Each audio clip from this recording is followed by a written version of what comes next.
Hello. Hello. Yes, sir. Debasi sir, we shall start. हाँ sir अपन join कर Huh? Join कलेनी कि नहीं मैंने सर जॉइन कलेनी कि नहीं सारी जॉइन करना थी। मोहिन सर और जॉइन करना सर मोहिन सर और जॉइन करना करला परे हम स्टार्ट करिबा। ओह, हेलो मोहिन सर अच्छा और जॉइन अच्छा कर हां हां मु फोन करितली से एबे जॉइन करिवे कहले। ओके अच्छा अच्छा ठीक है ठीक ओके है। टिके वेट करिनबा। हां से जॉइन करला परे स्टार्ट करिबा।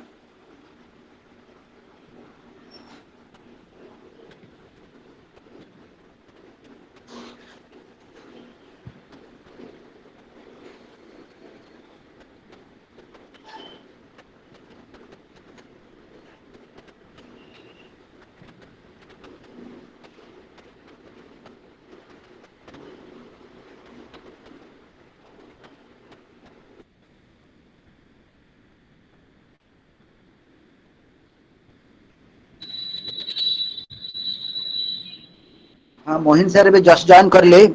Pramod sir Mohin Mohammed sir just join करले एबे। Hello am I audible? Hello yes hello sir you are yes हां सर हां you are Mohin Yes sir, yes sir, हां yes sir, हां हां Mohin sir just joined so should we start और wait for 1 minute? yes sir, yes sir, yes sir. We shall start. We shall start. Okay.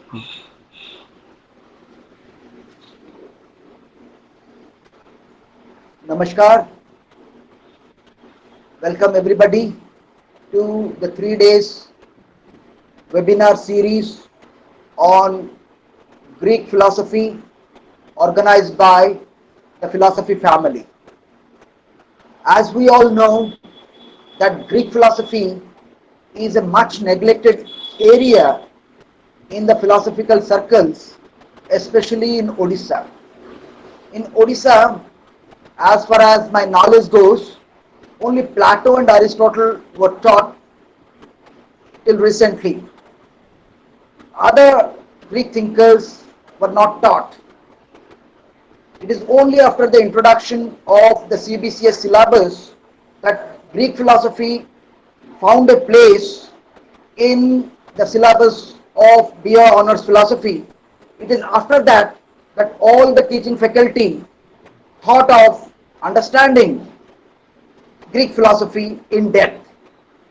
But the problem is we don't have scholars on Greek philosophy at large in Odisha. Now, the admin of Philosophy Family Group, Professor Pramod Das, took this as an opportunity when he found Professor Mohin Muhammad has worked on the Greek philosophy. That's why he thought, well, it would be a great opportunity for all of us to learn from him because he has studied extensively on Greek philosophy. So if he shares his knowledge to all of us, then definitely all of us will be, we all will be benefited. So with this idea in mind, he planned about webinar series on Greek philosophy, and that's how we are having this series on Greek philosophy starting from today. So the webinar series is spread over 3 days. He will be Professor Mohammed will be speaking for 3 days under three separate titles or heads. Today he will be speaking on the pre-Socratic philosophy. Tomorrow he'll be speaking on the Socratic philosophy, and then the post-Socratic philosophy. So this is how he has divided his lectures. So it would be it would be a great experience for all of us because it would be a learning experience for all of us because as far as my knowledge goes, we are acquainted with say Socrates, Plato, and Aristotle, but not the other thinkers in Greek philosophy. So with Professor Mohin Muhammad with us, will be sharing his experiences in his study on in Greek philosophy. So we'll be benefited a lot. So about Professor Mohin Muhammad, we can see in him. If I turn his profile, I find that he has obtained his master's degree from Utkal University in 1984. And after passing his master's degree, he went to the University of Rajasthan, Jaipur. From there, he he obtained his MPhil degree. And for his MPhil degree, he worked on the title, The Study of the Division of Science in Plato and his predecessors. And later on, in University of Rajasthan itself, he carried on his doctoral work under the guidance of Professor Viswambar Pahi, very renowned scholar, a very renowned logician from India who is known not only in India, worldwide. He has a great reputation worldwide. And also under his co-guide was R.S. Bhatnagar, and for his doctoral degree he worked under the title The Analytic Method of Plato. So we see in him that he is working on Plato, and he has also certain books on Greek philosophy. He has 3 books on Greek philosophy. First is The Emergence of Scientific Knowledge in ancient Greek thought.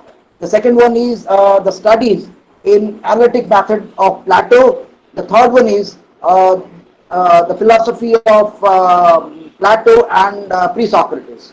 So we see that even the books that he has written are on the Greek philosophy.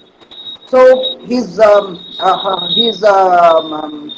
acquaintance with Greek philosophy did not end here. after say joining for his teaching profession in Christ College in 1993, he found he thought of doing his postdoctoral degree, and for postdoctoral degree he went to Greece. For his postdoctoral degree, I repeat, he went to Greece, and he did his postdoctoral degree from Plato Academy, Greece, and completed the postdoctoral degree there. So it is for the postdoctoral degree he worked on under the title the epistemological background of Plato's political philosophy. So we see he has worked a lot on the Greek philosophy. So we are really lucky enough to have him to address to all of us on the Greek thought. We should feel that this is a great opportunity for all of us to learn. And he has published many research papers in national and international journals. Under him, four research scholars have been awarded the doctoral degree, and he is still guiding four research scholars for the doctoral degree. So again, he organized a number of national and state level seminars in philosophy. So he's all linked with philosophy with much strength and vigor. And recently, in December 2019, he switched over to the prestigious Gangadhar Meher University as professor. He joined there as a professor and is continuing there still now. So his activities would be greatly beneficial to the teaching community and the students all over Odisha and also the nation.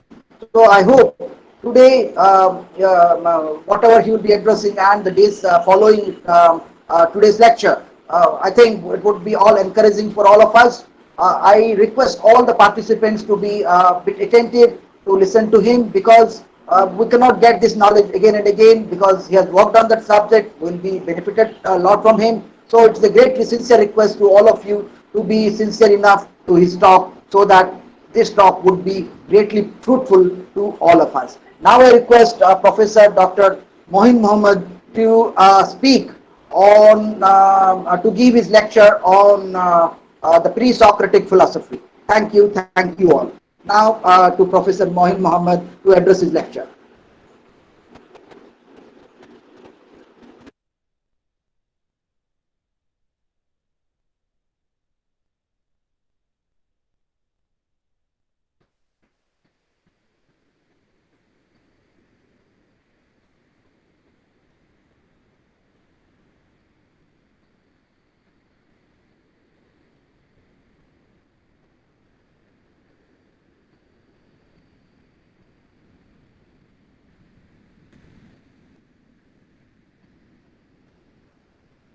Sir, unmute yourself, sir. You're muted. Unmute yourself, sir. Sir, unmute.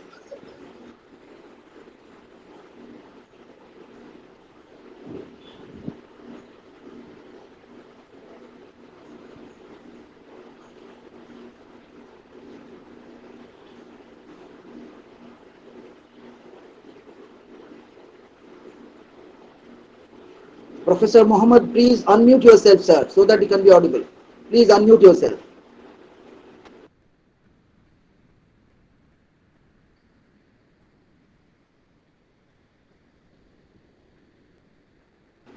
Professor Mohammed, please unmute yourself. You have muted your microphone. That's why you are not audible. Please unmute your microphone.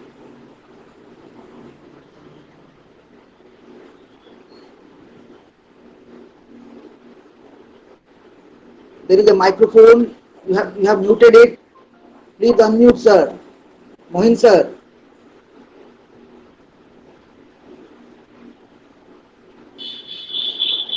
Professor Mohin Mohammed, sir, you have muted your microphone. Please unmute and start your lecture.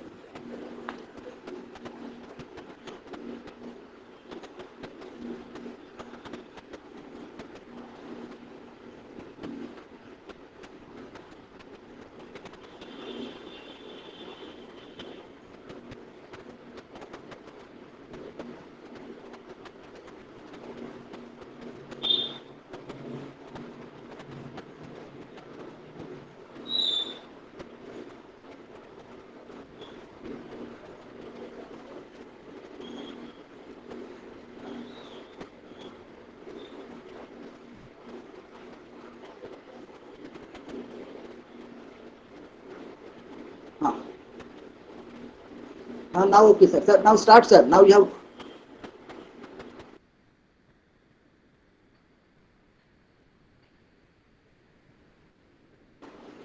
So now also you are muted. Sir, Mohin sir, please unmute yourself, sir. Mohin sir, please unmute.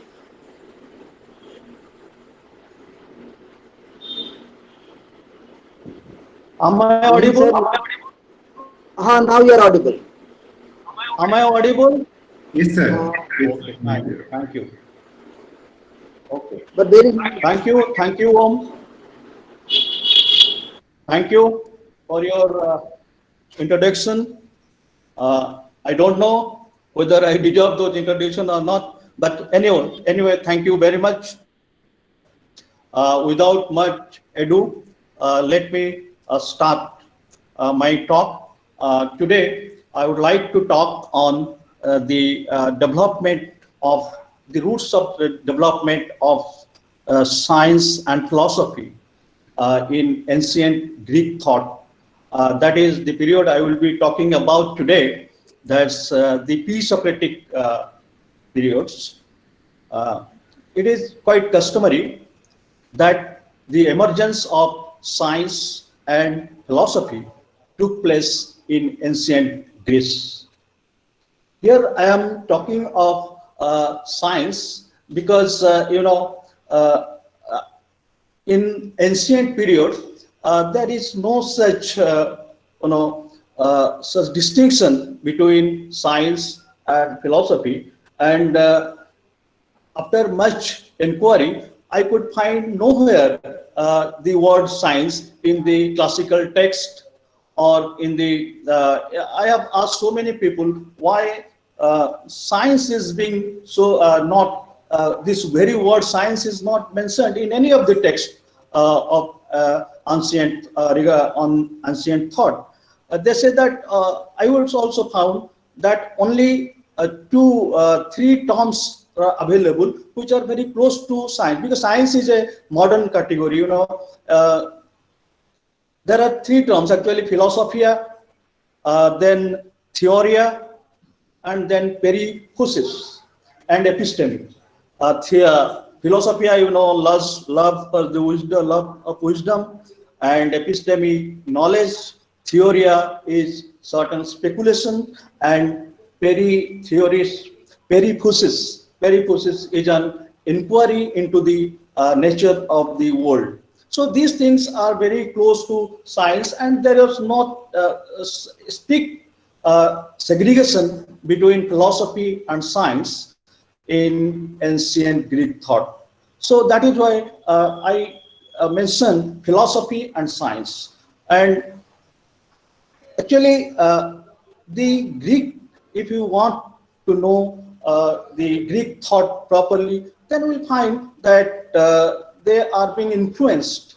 They are largely some influence by the Egyptian and Babylonians. The cognitive enterprise of the Greeks really have been nourished by the rich tradition of the Egyptian and the Babylonians. Rather, the rich practical knowledge of Egyptian and Babylonians. This is quite evident in Egypt when there is an invention of pictograms, papyrus, and construction of pyramid, introduction of numerical notations such as fractions, multiplications, and divisions. And also they have introduced a calendar. Similarly, the Babylonians, they have introduced the script of cuneiform. They have some knowledge of astronomy because they have predicted the first and last appearance of the Venus. And there was also there was some evidence of digging of canals for irrigation purposes, and they have tremendous facilities of transportation. So it is quite evident that while the Greek started their philosophy and science, they must have been influenced in some way or other by the Egyptian and Babylonians. And using this earlier works of Egyptian and Babylonians, the ancient Greeks took an upward journey, an independent journey, far from any restraint, and ventured into a flight which carried them to an enviable level of achievement. And following this flight from the very ancient time to the Aristotelian age is quite instructive and quite interesting. Actually, the Greeks were the pioneer of free and scientific thinkings. Actually, they are the people who made the Western civilization what it is today. This doesn't mean that they have anticipated everything that we are having today. This is quite absurd. But what I mean to say here, that all these development which you see today are largely possible due to certain way of looking at the things and certain approach to understand the things of the world. Actually, the Greeks, they point out that in fact, the notion of inquiry began to achieve a degree of independence from religion, poetry, myths, and practical immediate concern. Its autonomy was born and gained legitimacy.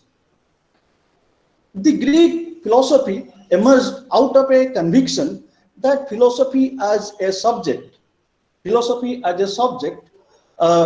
its role should not confine to mere recording the facts we observe in our day-to-day life. Rather, as a significant branch of knowledge, it has got a positive role to play. That means it must strive to get hold of the underlying nature and structure of the structure and relation of the things, relation which makes a thing what it is. Actually, this is the approach that is quite evident in the ancient Greek period.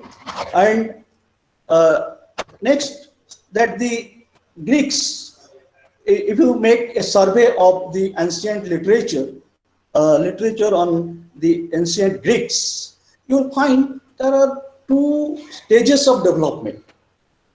One is natural philosophy, the pre-Socratic stage, pre-sophistic age, and another is sophist and post-Socratic sophistic age.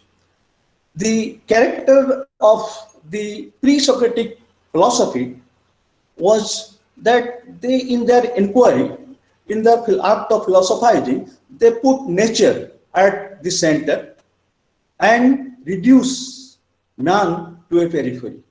On the contrary, the sophist and the post-sophistic philosophy age, they put man at the center of their inquiry and reduce nature to a periphery. This is due to a fact that we must note that unlike the Judeo-Christian traditions, the Greco-Roman tradition, they treat nature and human being on the same footing, on equal terms. But the Judeo-Christian tradition, they believe that man is superior to nature. That is why the methods, the way by which we try to understand man, it should not be applied to understand the nature of the world. So this is the fact.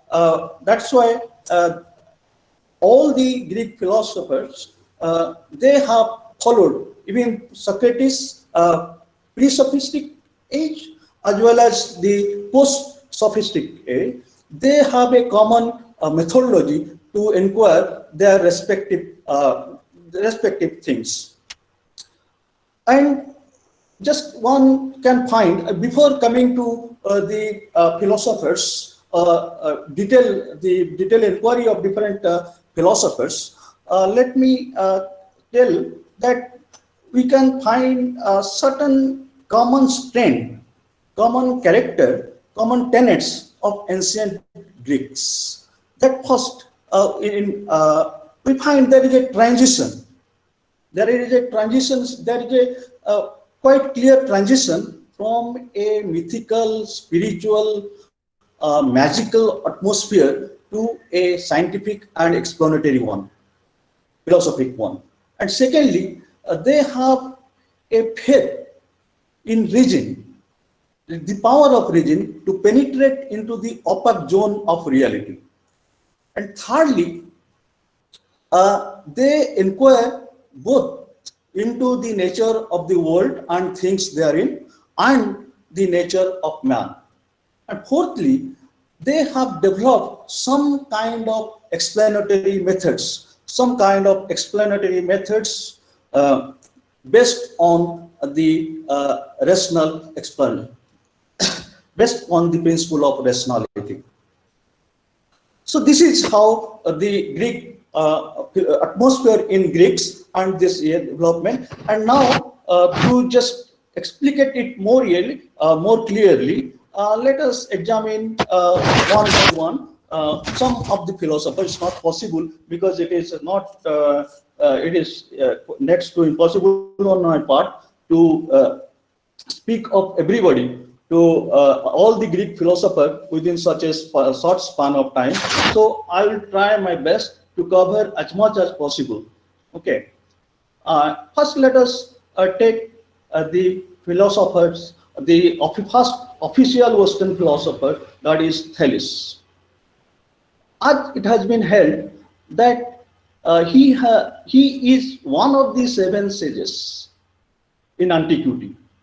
This is Aristotle and Plato and Aristotle. They both have designated Plato in his dialogues and Aristotle in all his works. They refer to Thales as one of the 7 sages.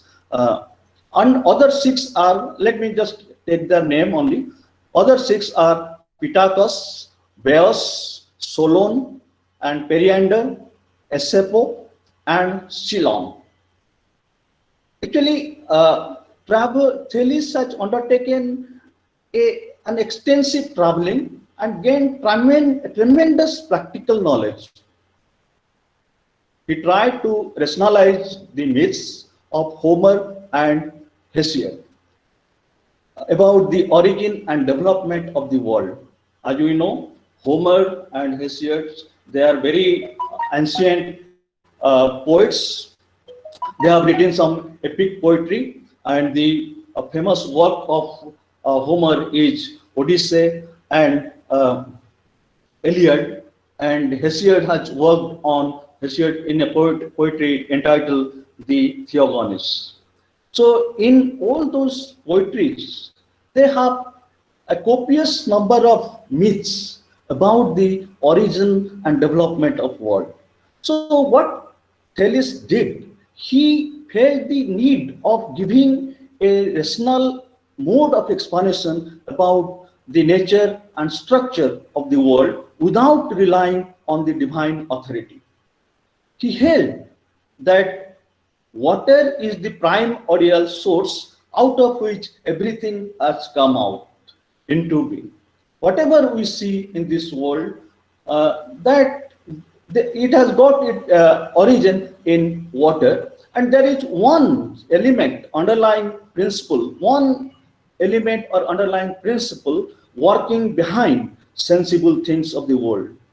Here, to a modern students or modern man, it appears quite silly now, but here the question, not the answer, should attract our attention, because it was a great move in the ancient Greek thought to understand the world, because it occurred to someone to look behind myriad things of the world for a single principle to which all things can be reduced.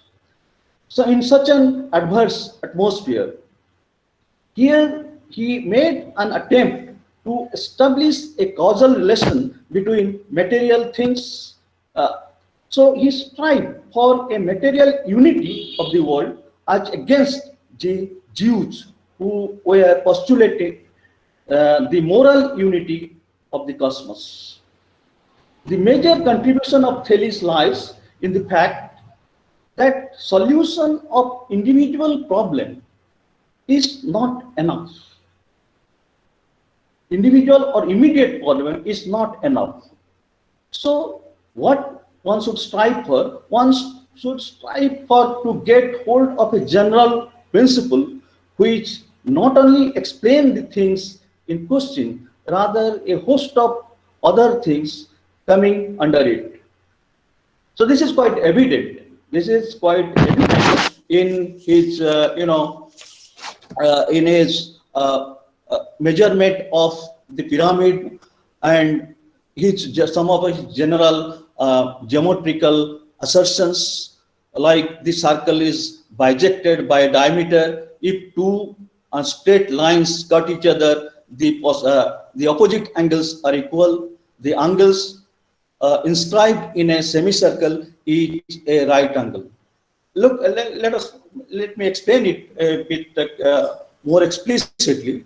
That Thales, when he was asked to give a measurement to measure a pyramid, he actually he could have measured it by any measuring rod or any any unit of taking any scale. But what he did, he just pointed out that at a given time in a particular day, our shadow is equal to our height. So if at that particular time we can measure our shadow, we can measure the height, we can measure our height. So this principle can be applied to measure the height of anything. So this is how he wanted to get hold of the general principle by which we can measure anything. So this is how he has contributed towards. He laid the foundation of a rational mode of thinking, and his students Anaximander, he aligned with his master and inquired further into the question what the world is made of. But he was not satisfied with the Thales assertion that water is the source out of which everything has come into being. But he rejected, then water, instead of water, he assumed apeiron as the source out of which everything has come into being. Why he rejected Thales' view of water? Because if you ascribe any quality as primary, then it will devour all other qualities, and it will make simply impossible the existence of contrary qualities. That's why he held that the underlying principle of the world cannot be identified with one quality to the exclusion of its opposite. So that is why he take a non-tangible element that is called archai or apeiron as the first principle. It must be why he did so? By doing this. Appearance means, apeiron is a word, Greek word. It means something boundless, indefinite, indeterminate, and infinite. So it is one step ahead of Thales. By doing this, he could avoid the difficulty forced upon Thales to explain what has supported water and so on. So he has given a model of boundless or infinite to define matter. So here we find there is an emergence of a sense of consistency and coherence and entailment, etc., to explain something. That is that those analytical tools they are also in vogue in the modern analytic methods.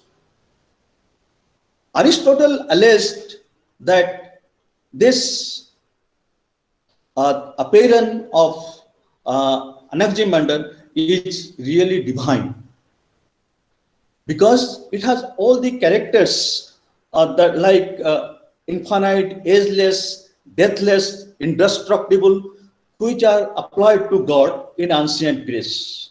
But if we see critically, Anaximander's apparent is not a conscious or a personal God, but rather it is a mechanical one.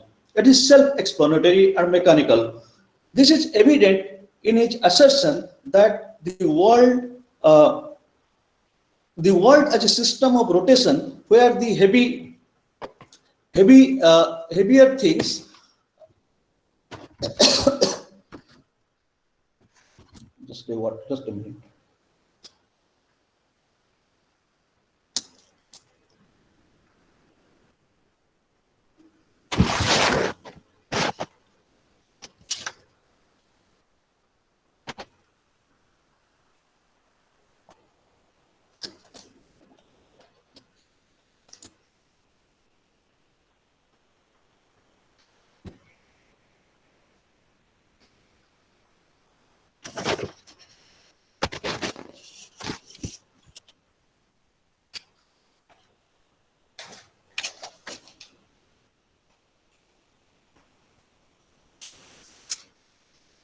Yes, this is evident that it is not, the apparent is not actually a divine, it is a mechanical one, it is impersonal. That's why it is not divine as Aristotle alleges it to be. Rather, he says that he has, just to explain it, he has brought a process of rarefaction and condensation. He says that the world as a source of rotation, where the heavier objects are like rocks and earth, they falls to the lowest place, and lighter ones like water would remain a little higher, foams and vapors still higher. Besides, the world which is segregated from the apparent get translated, get reabsorbed to reabsorb into apparent is actually all the contrary qualities in the world. They encroach each other, and there is a cosmic force which keep all of them in balance. Thus, the cosmology of Anaximander may be called some sort of laws of some sort of things that exhibits laws of nature, instead of being called divine as held by Aristotle. His contribution also lies in giving a map model. He actually, after collecting information from the travelers of different parts of the world, created a map of the globe. For the first time in the history of philosophy, that Anaximander created a globe in form of a map, which has tremendously helped the people to find the place of their interest. He also introduced an instrument called Gumon, which enabled the astronomer to determine the length of the year and of the days. What is the point of real noon and the length of seasons.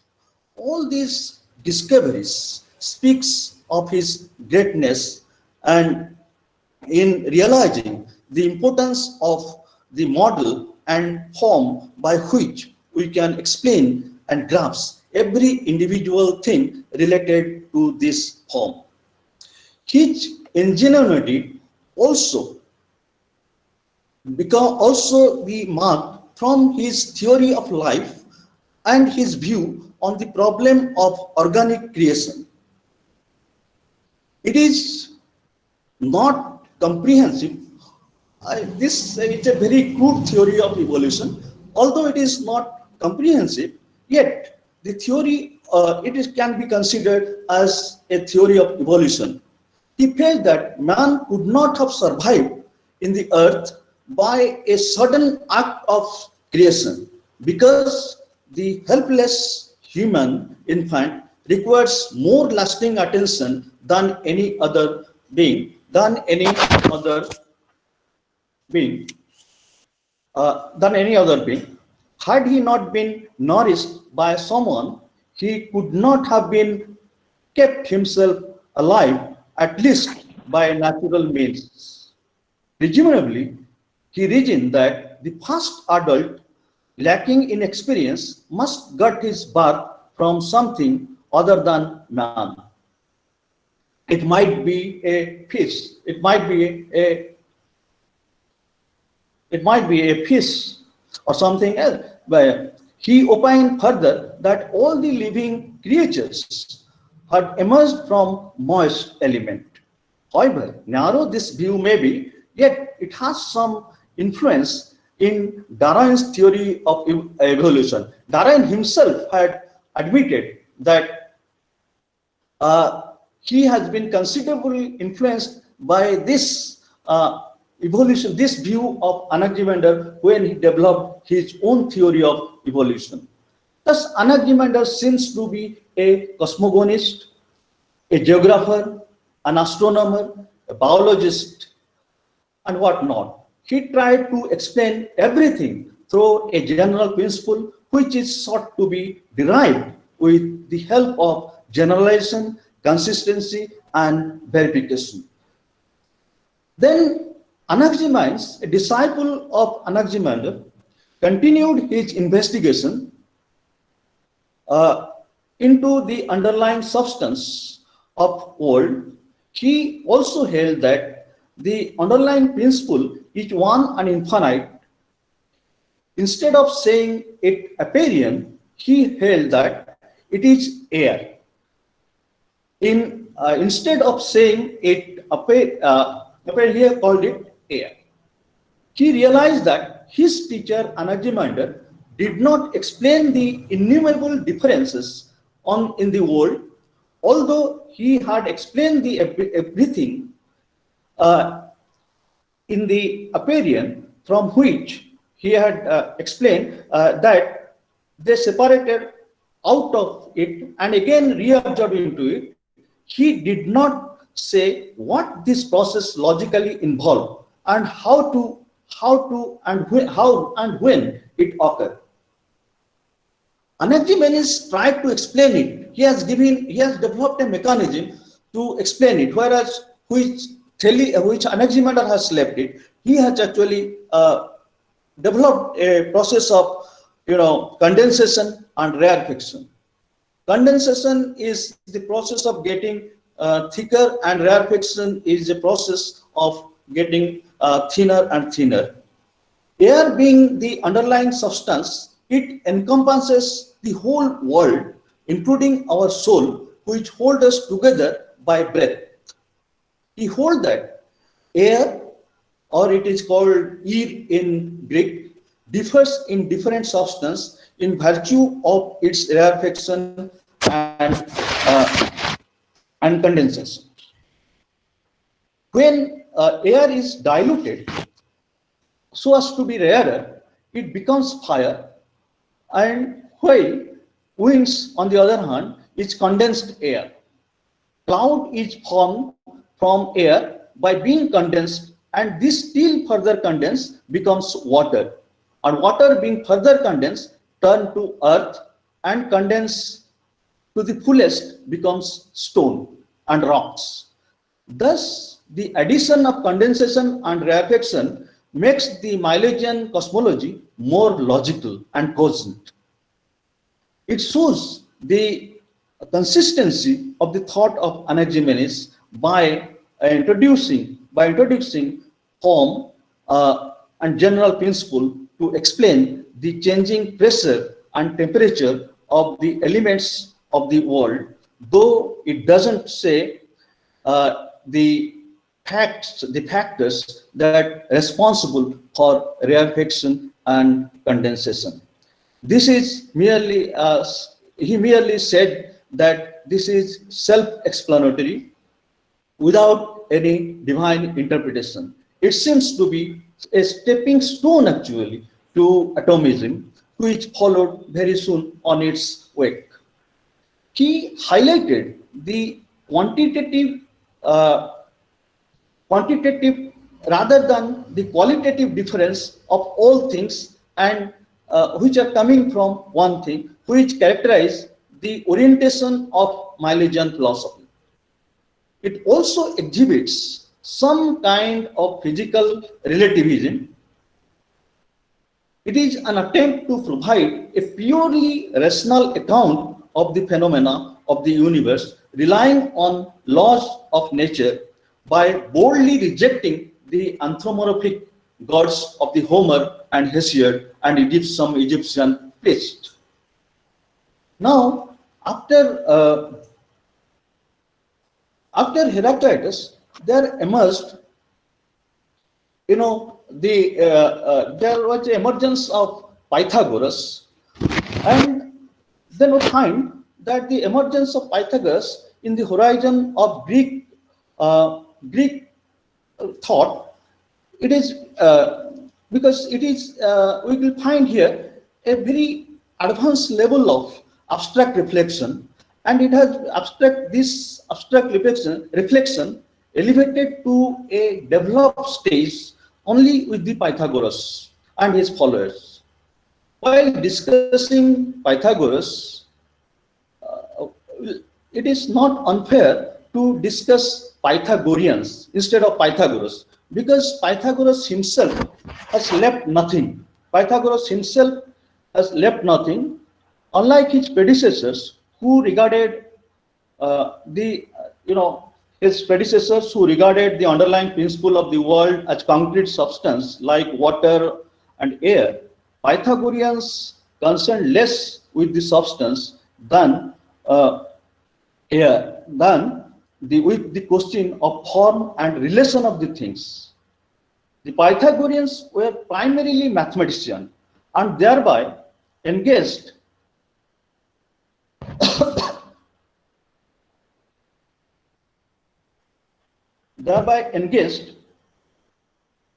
in the discussion of the quantitative relations which are measurable and speculated upon the uniformity or regularity in the world by the help of numbers and holding it as the underlying nature and principle of the of everything.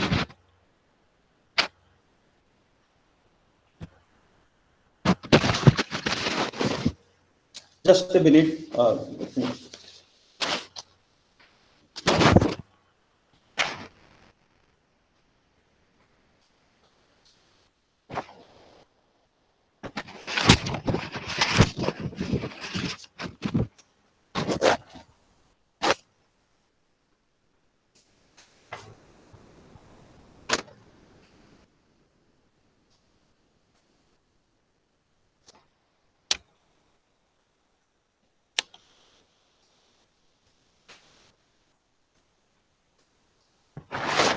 Yes. Although the Pythagorean speaks of various numbers like even and odd, and oblong number, rational number, and etc. Mainly, they say that odd and even number, they play a very important role in explaining different things of the world. Because even means the things that can be divided, and odd that cannot be divided. Evens represent the unlimited, and the odd represents the limited. So everything is a combination of this odd and even. Suppose the numbers have special magnitudes. The Pythagoreans regarded that the number constitutes the essence of everything not only the material things, even some non-material things also. After examining the role of numbers in cosmology, arithmetic, geometry, music, medicine, the Pythagoras come to a conclusion that the principle of numbers is the principle of everything. For them, things are number and numbers are the thing. The former means that the things are number. It means mathematical formula can be applied to explain the physical world, and things are numbers and numbers are things means that the formula the ultimate reality is mathematical in nature. The latter and the numbers which gives a new insight to Platonic form, and Plato actually deeply influenced by Pythagorean forms and numbers in developing his own theory of idea of forms. However, the Theno, the wife of Pythagoras, in a letter, she claimed that it is not that things are made of number as the Pythagoreans seems to have held, but what Pythagoras actually say that things are made according to number. The Pythagoreans appears to be the first theorist to have attempted deliberately to give the knowledge of nature a quantitative and mathematical foundation. The Pythagoreans seems to have seen similarities between mathematical proportions and the sort of others and quite different properties of things. Even abstract things such as justice, which was likened to be 4 as a square number, justice, so to say, all square. They even saw the world as governed by same structural consideration as govern mathematics. Pythagoreans has also applied his theory. They have also applied their theory of numbers in music and discovered the ratio of musical harmonics by carrying out observation or simple experiment. For example, by noticing the relation between the weight of a hammer which made different notes when struck, or by filling jar with varying amount of water and noting a relation between the quantity of water and the sound the jar made when it struck. In the field of geometry, the most creditable achievement of the Pythagoreans is their supposition that all the angles of a triangle is equal to 2 right angles. It's equal to right angle, and out from this they have derived so many theorems which are extension of these suppositions. Thus, according to Pythagoras, the numbers are the central principle, and by understanding its deeper meaning, the secrets can be disclosed, considering the fact that they failed to give a satisfactory explanation of what actually number is. But you know, it seems that Pythagoreans have made 2 important contributions to the early Greek philosophy and science. Firstly, they made use of observation and experiment in the process of their investigation, as evident in music. Secondly, the development of a deductive mode of knowledge organization in geometry. The Pythagoreans believed in the immortality of soul and in the transmigration of soul. He gave a new direction to the traditional religion by holding that mathematics and music can purify the soul, thereby hold that science and religion can go together.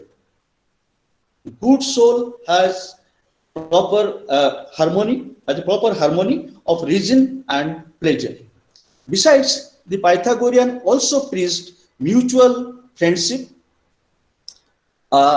unselfishness, honesty. So, in a sum, Pythagoreans take a common response, common presence of harmony and order in as a criteria of truth and beauty,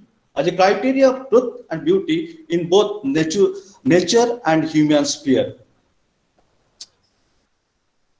Okay.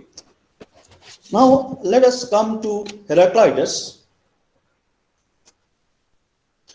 With the advent of Heraclitus in the Greek thought, and there is a tendency to become more philosophical.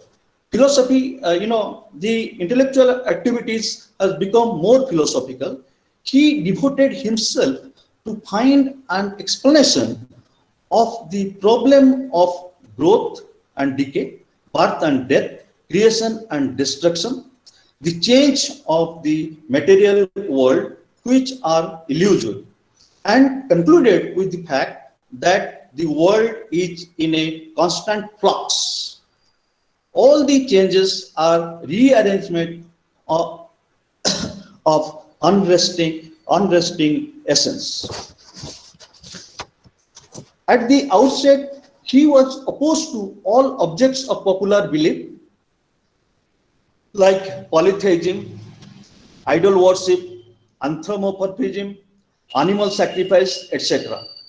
In Heraclitus, the range of attack on religious notions and practices is extended.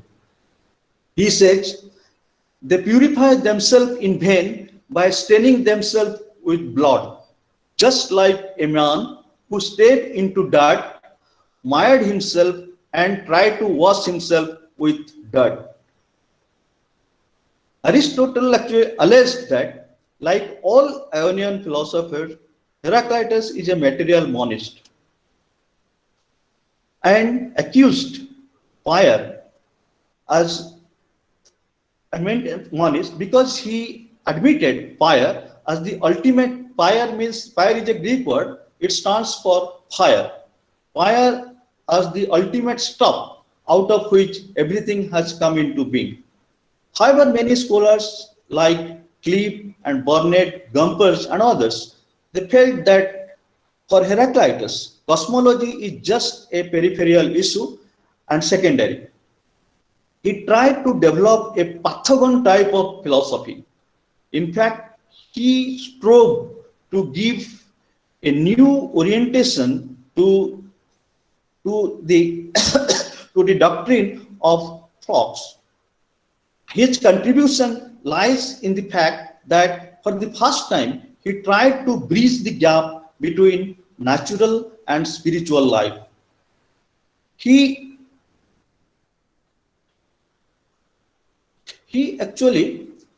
constructed a comprehensive generalization comprising both realm of human knowledge and human life.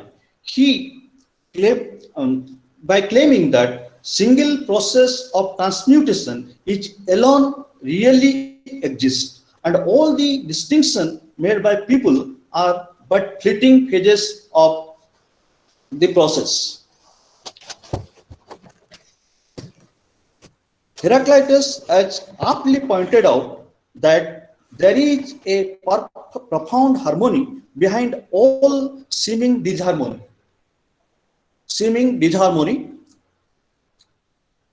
This hidden harmony regulates the phenomenal world.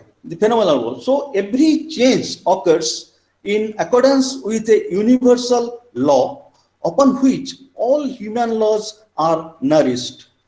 The universal law is called by Heraclitus as logos, which is which is nothing but a scientific account of all the things. It constitutes the underlying structure of all phenomena, and it is the highest reason.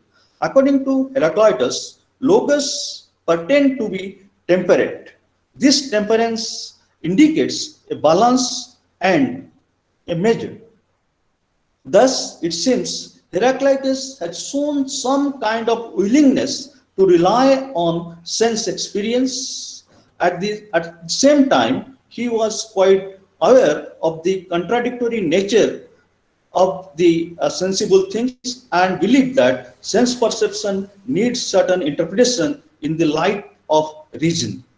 Here we come across some seminal and wonderful combination of deductive and inductive mode of knowledge organization. Now, there is another trend of thought actually came when Parmenides came to the picture. Parmenides is also a later Milesian philosopher. He was a veritable founder. He was the veritable founder of the unity, which led him to plead say kind of metaphysical idealism. Being influenced by Pythagoras, he invented a rational logic by applying their mathematical method of proof to the philosophical problems of being and not being.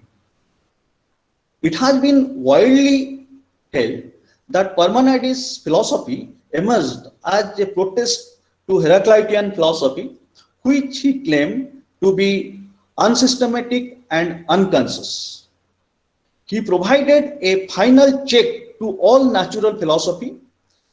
He rejected the dogmatic assumption of his predecessors, like Thales, the Milesians like Thales, Anaximander, such as because they believe in something, material things, something, something that is perceptual, and their reliance on sense perception and introspection. Sense perception, he believed, are incapable of comprehending reality or the world in a scientific way. Even insight of people may sometimes be erroneous. Pure logic, pure reason are the only means to reach at the truth. Parmenides started with an existential sentence that there is being, from which he derived another sentence, a second one, that is a second existential, that there is no not being. This sentence, there is being, turns out to be a single undivided whole, alike in every direction and throughout one and unchanging. It can be grasped only by reason, perhaps supplemented with a kind of intellectual intuition, which is nothing but the awareness of underlying permanence beneath the myriad things of the world. Professor Cliff holds that it is like an ancient cogito ergo sum. If that is the thing, he believes that if there is a thing, it must be divided. Parmenides argues that if a thing is at all divided, it must be divided into parts. But what is that which separates them and holds them apart?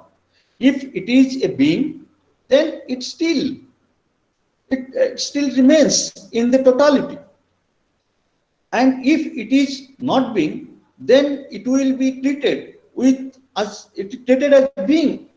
For nothing is pure nothing, a void. So there is only being and no not being. Besides, it is quite absurd to say that A is not A. The whole argument proceeds in a law of identity by applying the law of excluded media. So here we find some kind of technique, that some kind of early sign of the laws of thought, which is very important for for undertaking any significant discourse. The basic notion of Parmenides is that if you take the one seriously, you are bound to deny everything else. He had held that truth is well-rounded. His model for monism is a sphere which is identified with being. He said that being is like a sphere from the center,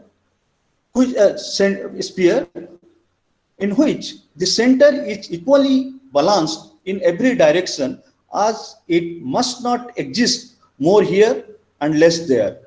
And all the attributes of the sphere passes all the attributes the sphere possesses can be ascribed to the sphere. The sphere is indivisible. What is outside the sphere is not being, which cannot be thought, therefore does not exist. Here we can find a glitch that to exist is to be thought. So being is being is all pervading and all persisting reality behind all phenomena. From a periphery, this basic proposition of Parmenides, that there is being and there is no not being, look very innocent. But Parmenides, taking the help of this proposition, he has destroyed the whole world in the form of a syllogism. This is the first time we can get some inkling of a kind of syllogism which Aristotle later developed in his prior analytics. He says that if you take the proposition that there is no not being as a premise, major premise, then you can destroy the becoming, the past, the future, everything. Future, the beginning, the end, everything as non-existence. Because suppose this syllogism is like this: there is no not being, there is being. So being is, there is no past. I mean, there is no past. So past is not being. So like a becoming, there is no not being. Becoming is, there is becoming. So there is no not. There is no becoming. Becoming. So this is in this way he has destroyed all the all the things like motion, becoming, past, future, beginning, end, quality, quantity, etc. Everything. So Parmenides, but this is quite absurd. But this is how he has developed a kind of syllogism. We are not going by the content of the things what he has said, but we are just trying to get inspired by get the insight of a kind of syllogism in the quite earlier work of Parmenides. Parmenides identified being with thinking and with consciousness. Therefore, rejects the distinction between act and content, act of thinking and what is thought. Although Parmenides' syllogism appears to be irrefutable, yet we are aware of its absurdities. There is no doubt that Parmenides' logic has given a mighty check to the course of Greek thought, but the check is also a mighty stimulus for finding alternatives. It forced the pre-Socratic thought to grow without transgressing the rules of new logic.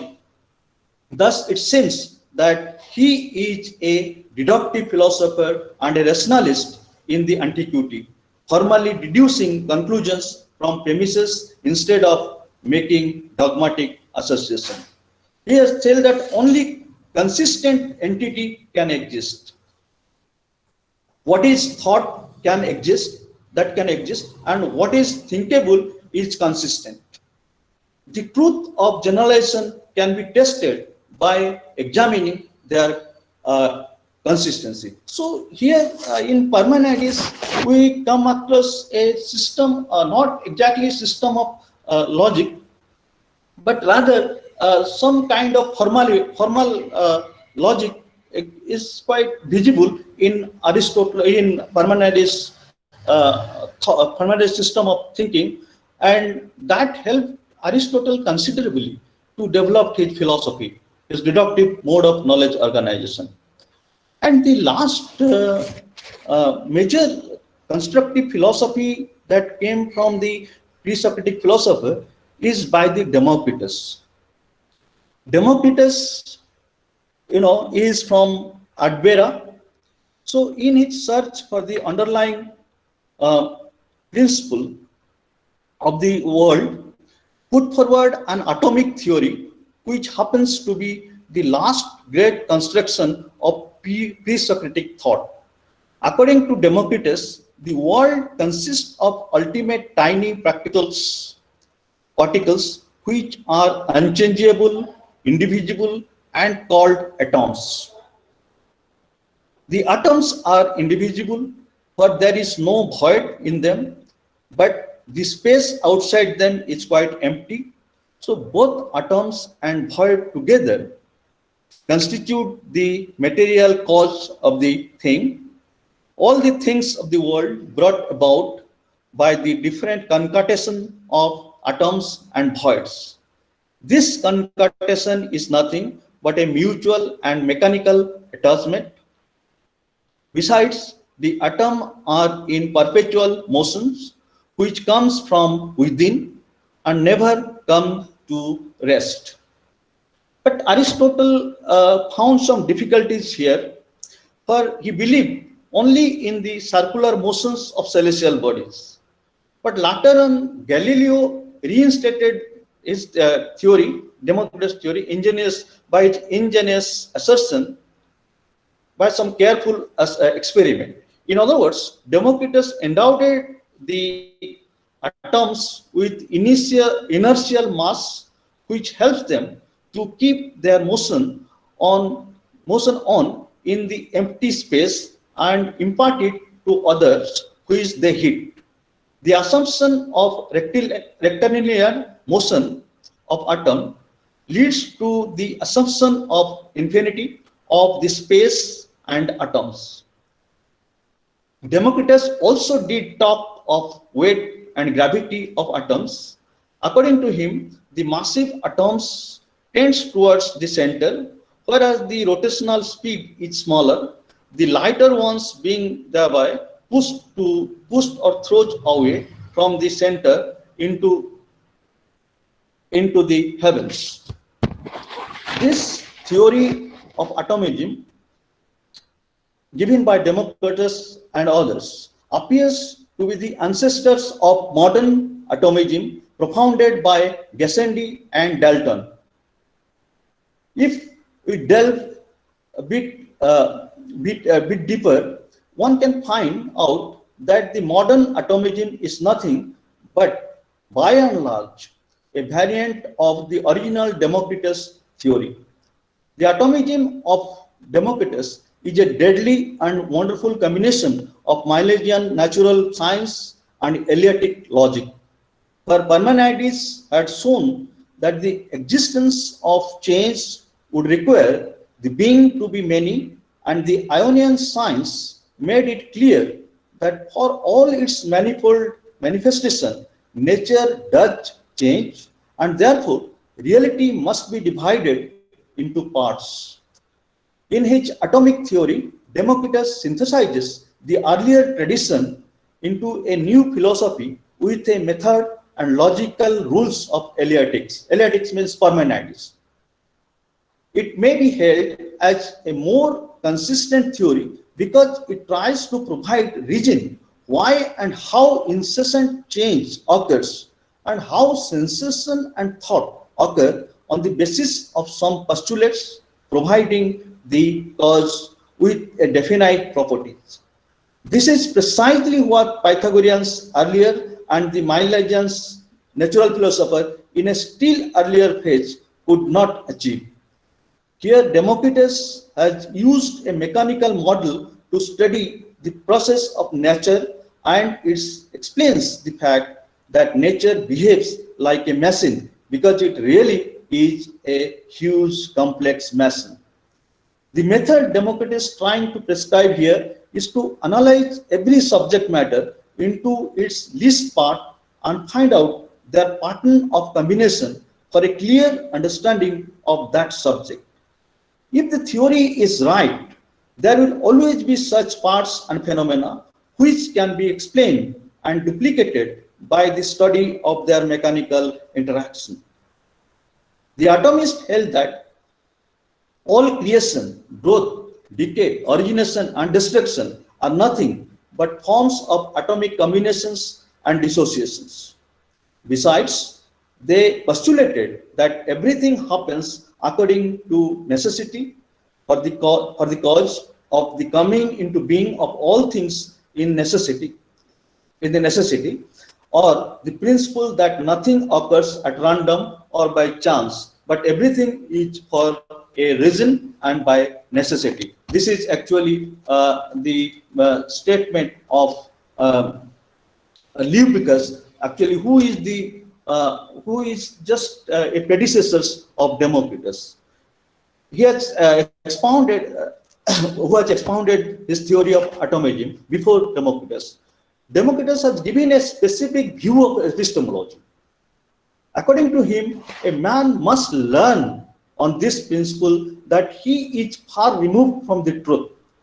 This assertion shows that in truth we know nothing about anything, but every man shares the general prevailing opinion.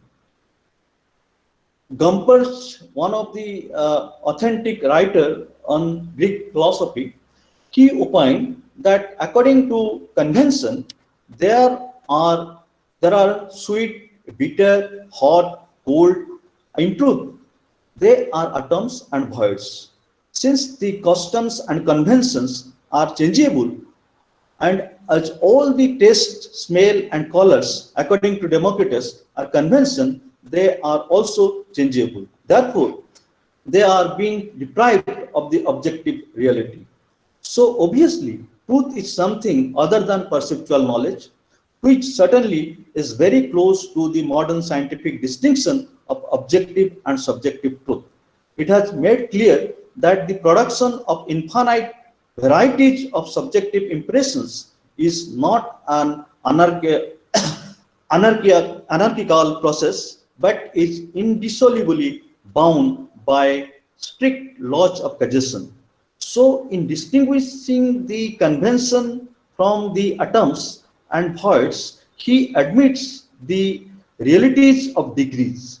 The atoms and void are real and the convention are less real. Democritus technically called the higher realities as ethi and the lower as nomos. Again, in order to avoid the commitment to an evasive metaphysical touch in his theory, he further admits two organs. One is the eye, etc., and the other is the brain. One is the sense and the other is the reason. By the help of sense, we can comprehend the lower kind of reality, and by reason, we can get hold of higher kind of reality, which is genuine one. Though Democritus has not rejected the sense perception or obscure cognition outright, yet we prefer to call him a rationalist because he aligns himself much with Eleatics in saying that knowledge of higher reality gained by the brain or reason is the only genuine knowledge. Genuine cognition began, Democritus wrote, when the obscure is no longer adequate, where it cannot be perceived minutely small things either by eye or ear, but the object is too fine for the purpose, and Democritus longing for a microscopic ideal power. Thus, the atomist, by utilizing the Eleatic judgment of reason on the one hand and the Pythagorean idea of underlying harmony of secret sources on the other, had made a more systematic and consistent theory of world if one takes all these fundamental notions utilized by these atomists, then one would say with little doubt that knowledge with them had become more scientific than their predecessors. Actually, thus, according to Democritus, the underlying basic principle of the world is certain atomic combination, and the true knowledge consists in getting hold of this underlying atomic combinations. Here, Democritus does not completely do away with the perceptible things, though he believed that they are far from truth.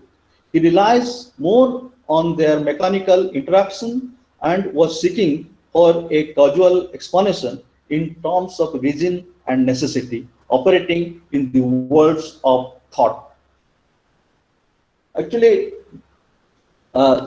these are the major sources of ancient Greek thought, where we'll find that the emergence of certain methodological or rational explanation, certain tools of analytic technique, which latter used by his posterity for developing a full-blown explanatory methods and full-blown theory. You'll find these traces of this ancient philosopher even in Descartes, even in Leibniz, and even in Spinoza. In so many other modern philosophers, you'll find that they are merely trying to explicate what these ancient philosophers have already told you. They have, with the availability of better analytical tools and with modern techniques, they have just made it more sophisticated, but their roots lies here. And all these problems can, we can get over these problems only when we'll come back to the roots. So today, I would like to just conclude this session of pre-sophistic philosophy. So next, I will be taking off a different kind of philosophy, a different turn of philosophy, different orientation of philosophy when I discuss Sophists, Socrates, Plato, and Aristotle. So this is thank you. Thank you very much, sir. Very nice talk. So I now request Mr. Devasis Sadangi to take on the questions in the chat box and initiate the question and answer session. Thank you.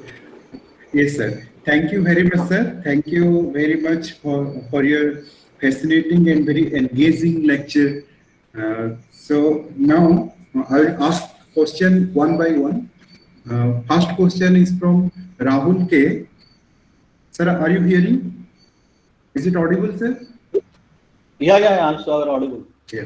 Rahul K asked, as we know, the pre-Socratic philosophers like Thales, Parmenides, Anaximenes, and many more explain the world with the help of natural stuff. Then what would be better to entitle them as philosopher or scientist? Can a philosopher be regarded as scientist?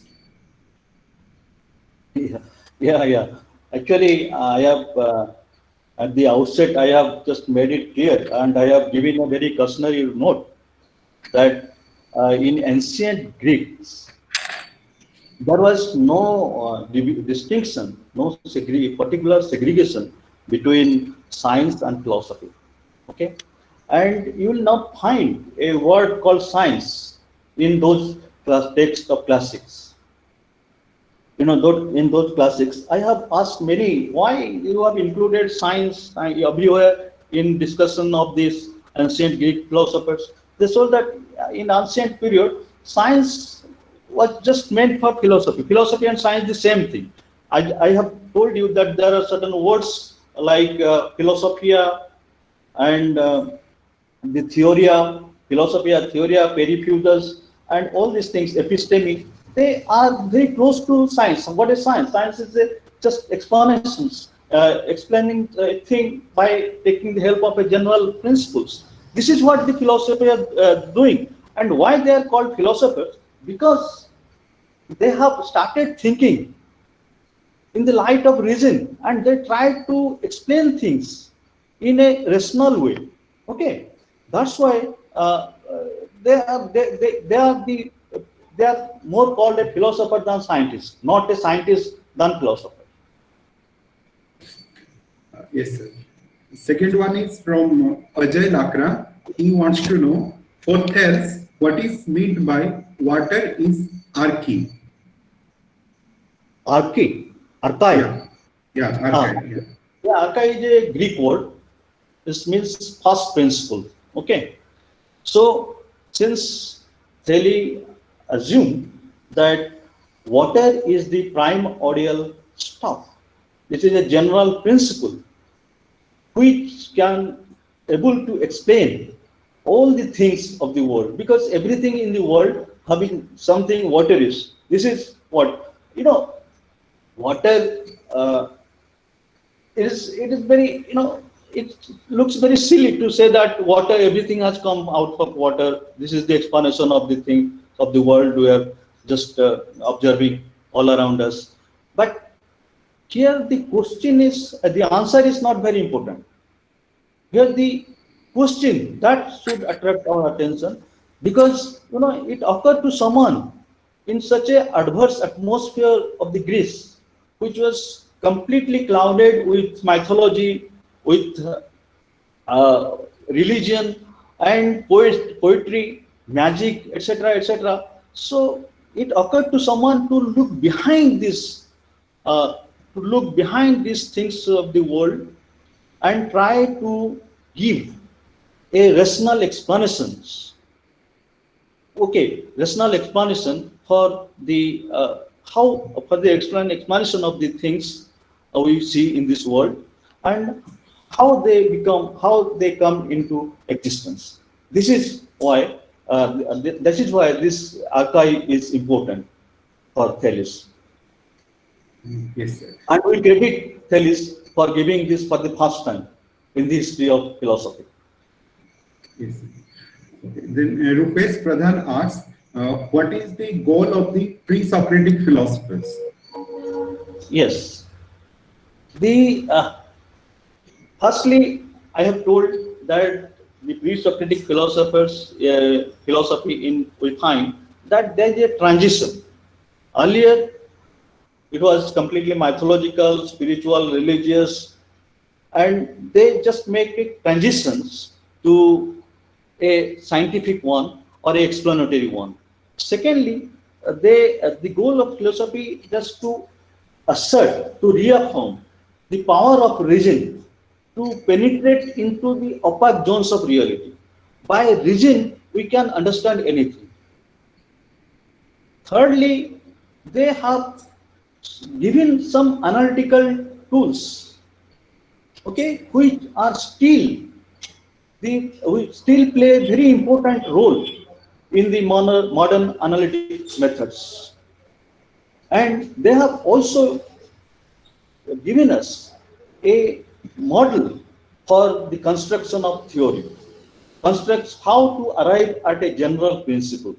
Okay, this is the goal, and I think they have, to a great extent, they have succeeded in achieving that. Yes, sir. The fifth question is from Ratnakar Gajendra. He wants to know whether the pre-Socratic were concerned with the problem of morality. If the answer is yes, please justify. Yes. Actually, morality is, concept that is related to human beings living in a society. But the primary focus of the pre-Socrates is the inquiry into nature. Okay, that's why they have not put that much of attention as they have put into the inquiry of the nature and its things. They have demonstrated, like Democritus say that Pythagoras and Democritus, they say honesty is there. One should live in a society. We should be very friendly, unselfish. We should be unselfish. We should have a good friendship. We should live together in peaceful way. And music can purify our soul, and all kinds of things. But they are not at the focus. They are not at the center. Rather, they are discussed in a peripheral level. They are discussed at a peripheral level. This is not their major focus or major attention of inquiry. Okay. The next question is from Renugala Sundarai. He wants to know how ultimate reality is mathematical in nature. What? Wow. How ultimate reality is Yes. mathematical in nature. Actually, this is a Pythagorean doctrine. Mathematics means numbers. We understand mathematics in the sense of numbers. Numbers stands for a proportion. Okay. So the ultimate, this is not ultimate reality exactly. What I see it as a general principle. So this principle can be understood, or it consists by numbers, by proportion. Okay. If that proportion is struck, then it can explain. Suppose a beauty, a person look beautiful only when he has a definite proportion of color, his height, his all his look. So if there is a proportion, everything of his feature is in a perfect proportion, then he is called beautiful. So this is the principle. Actually, ultimate reality means he just meant a general principle. So principles are defined in terms of numbers, okay, or proportions. Okay, sir. The next question is from K.O. Narayan Rao. That is there a qualitative basis to the quantitative conception and explanation of the nature or world by the Pythagoreans? What again? Just repeat the question. Yes, sir. Is there a qualitative basis to the quantitative conception? Yeah, qualitative basis to the quantitative conception and explanation of the nature or world by the Pythagoreans. Yes. Yes, there is always actually they have in some in Milesians like Anaximander and Anaximenes, they have just put in quantitative. Okay, they have defines everything in a quantitative way. Okay, what is the rarer, what is condensed, what is wind, what is they just do it in a quantitative way. But when we come to Pythagoras and Democritus, that is the qualitative way of explaining things over the quantitative one. Okay. I mean, particularly in Democritus, qualitative way, not Pythagoras is also they are relying on quantitative measurement, a quantitative way of explaining things.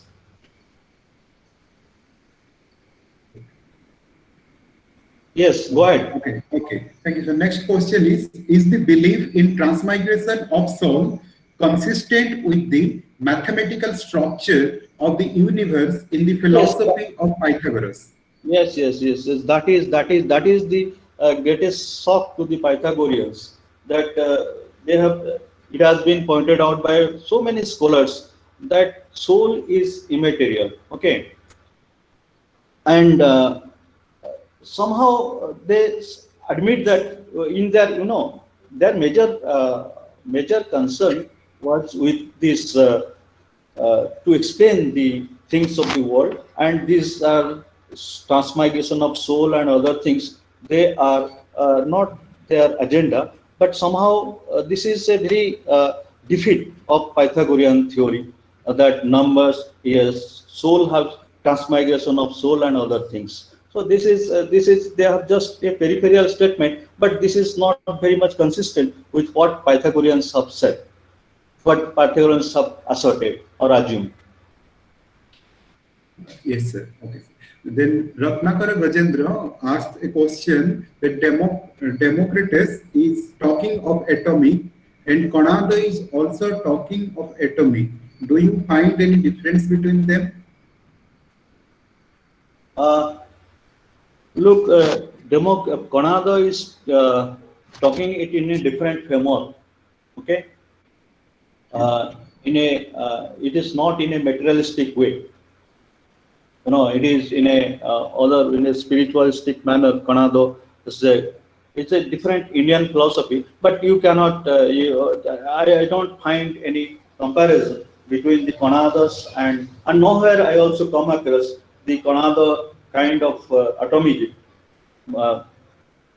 is just comparable to this Democritus atomism. They are developed in different perspectives, and it is not proper to make any comparison between these schools. Yes, sir. The next question is from Achyutananda Bhuya. He asked, as per pre-Socratic philosophers, reality equals nature or reality in nature? Reality is nature. Yeah, he asks, as per Reality is the reality, real are reality, but they are not asking the reality, the ultimate. I mean, reality, it should not be understood here in a metaphysical sense. Okay, reality means this sensible. The ancient Greeks, they understood it in form of sensible things. Okay, of course, some metaphysicians, they have interpreted reality in a metaphysical perspective, but this is not the way I have seen reality in a metaphysical way. So that it is not like ultimate reality or something like that. But here we understand ultimate reality in sense of a general principle, ultimate principles, which lie at the root of everything that comes into being. Okay. Next question is from Pragya Das Kanungo. She wants to know what exactly is the nature of being according to Parmenides. Yes. There are contradiction in his view. Contradiction of what? She is not mentioned exactly. There are contradiction in his view only. Contradiction in his view. His view. No, actually, this is in what way Parmenides' view is contradictory. Parmenides and contradiction are two opposite things. Parmenides is very consistent in his thought because being means the thought. Okay, what cannot be thought, that cannot be being or exist. To be thought is to exist. Okay, so being, how do you find a contradiction in what way it is a contradiction? I just fail to understand in what way you see a contradiction in Parmenides. Yes, Pragya ma'am, if you are here, then you can unmute yourself and ask. Okay. Yes, Sir, yes, sir, I just want to clarify my question. Yeah. Parmenides has said that being is the ultimate reality which occupies space and is finite and it's spherical, and at the same time it's finite. Yes, no, it is not finite. It is the spherical, it covers the whole. What is outside the sphere, that is non-being. This is what Parmenides said. Okay. Okay. So there is no contradiction. Okay, in one of the books I have read that he has said that it is finite and is spherical, and at the same time it is not in any space or time, it simply exists. Parmenides says it is not finite. Permanent being is infinite, it is actually spherical, it covers everything that exists. It is a being, full plurality.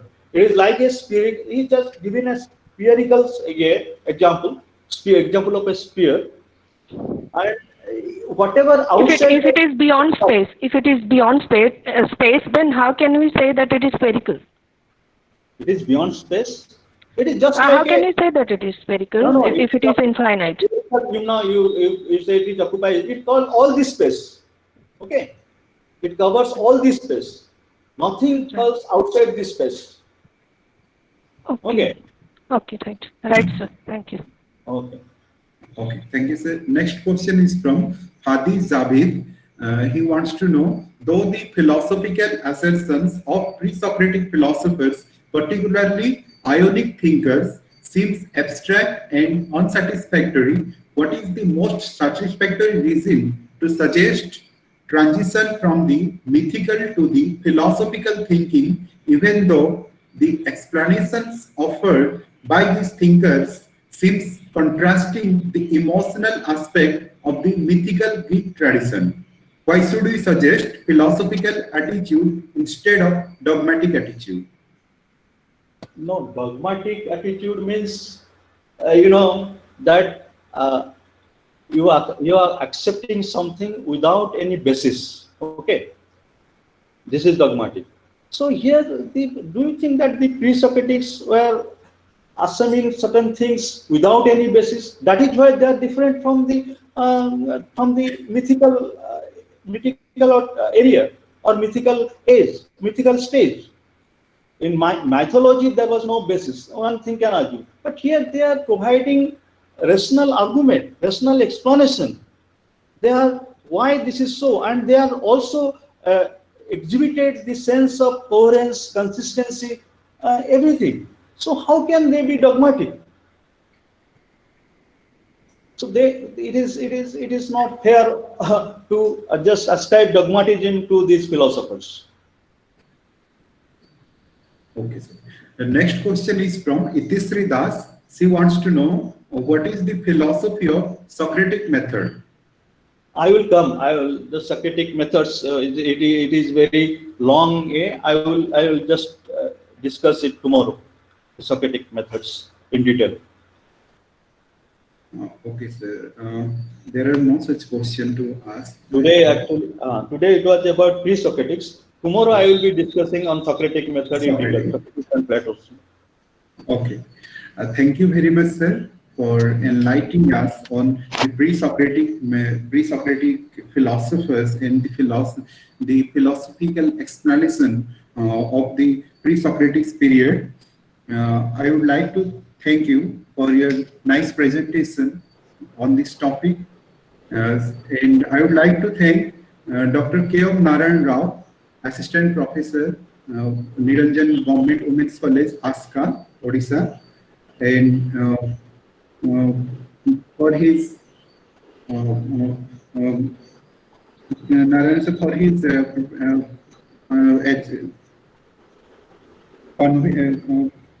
for his coordinating the session. And I also like to thank Pramod sir for Pramod sir for all his support and for whom the meeting is possible. Thank you, sir. Thank you very much. One thing, the meeting is not end. Actually, in the chat box, there are still more questions which caught my interest, and there was a request from one of the participants to address to those questions. And I also found those questions to be very interesting. One from Smritimai Basantia. You see, she wants to, she wants to have a clarification as to, you see, you have said in the pre-Socratic age, no distinction is in fact made between philosophy and science. So the inquiry that she wants to make is, whom do we call in the pre-Socratic period as the first philosopher? Yes, actually, science and philosophy was not, it was not segregated as such. Okay, and science actually means philosophy. I have told you in the beginning, if you remember, that their aim was to get hold of the underlying principles and structures and natures or relations which makes a thing what it is. This is what they thought the objective of philosophy is. Okay, and accordingly they have exhibited this approach in all their intellectual activities and cognitive enterprise. So they are called philosopher for this reason, because science its origin to philosophy. Okay, and in ancient Greek thoughts, I have told you there is no such word called science. It was all philosophia, that is love of knowledge. So they are called the, and from them, there's, from their ideas, you see all these traces of these ideas, these seminal ideas are found in your modern philosophy and even in contemporary, even in just contemporary philosophy. So they are more a philosopher. Science, science will understand us today is a different enterprise. But this is what the Greeks were doing, the Pre-Socratics were doing. They are the basis of philosophy. Okay, not science. They are doing more philosophy than science. So they are really the first philosophers, because you can find that these their thoughts are being pursued throughout the modern philosophies. In the course of time, which we are discussing, which will be a agenda in the philosophy family, will find that all these things are being discussed again and again by the modern philosopher. So somewhat Whitehead once called that he is the Pre-Socratics are the original philosophers. But he referred particularly to Plato and also and Descartes. But rest of the history of philosophies are the footnotes to them. So that's why there is no harm. There is no, there is no fuss in calling them as philosophers, the first philosophers. Okay, sir. Well said, sir. Well said. One more thing. One more thing. It's from Narayan Behra. He says, in the pre-Socratic period, whom do we consider the best thinker to conceive reality in the best possible way? Pardon? In the Just to repeat the question. I was. in the pre-Socratic age, whom do you think to be the best among the lot to conceive the reality in the best possible way?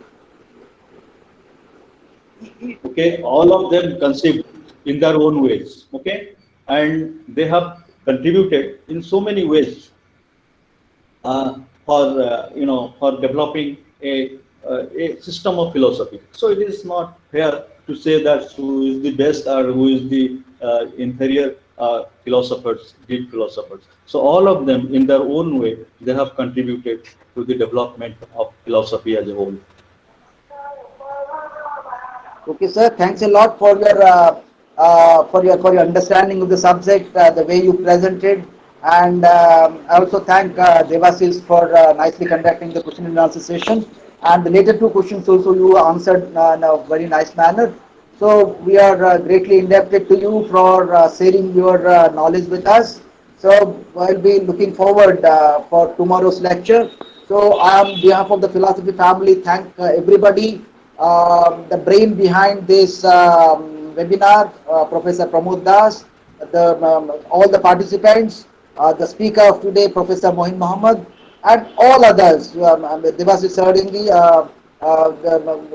who was taking the question and answer session, and everybody involved in the successful conduct of this webinar. I thank everybody for being here, for supporting us, and making this webinar series on the first day a grand success. And I hope that people will join in large numbers as today, tomorrow too, and will make and will all be enriched by the thoughts of Professor Mohin Mohammed. Thank you once again, sir. Thank you. Thanks everybody. Thank you so much, Om. Thank you. Thank you very much, sir. Now I think the meeting is closed. Thank you everybody. Thank you, sir. Thank you very much. Have a wonderful evening to all.